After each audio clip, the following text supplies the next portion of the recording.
Welcome to YouTube channel Mr. Hong TV. Today, I will show you how to answer the Ielts speaking part 1 easily with the topic websites. Question 1. What is your favorite website? Question 2. What kinds of websites do you often visit? Question 3. Are there any changes to the websites you often visit? Question 4. What kinds of websites are popular in your country? For question 1.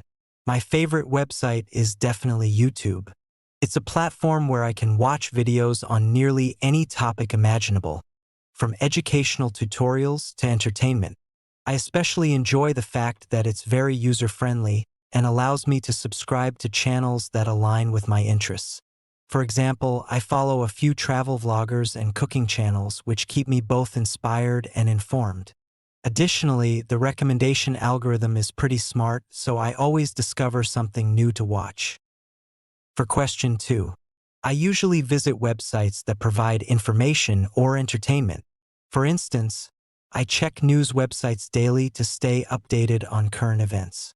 Besides that, I often browse e-commerce websites like Amazon to compare prices and shop for things I need.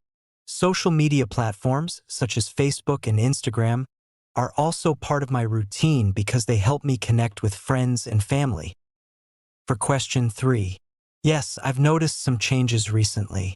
Many websites are becoming more interactive and visually appealing, with features like videos, animations, and personalized content.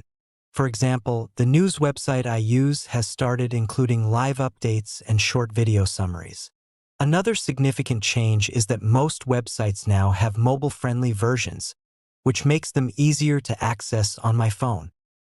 For question 4, in my country, social media websites are incredibly popular, especially platforms like Facebook and Instagram.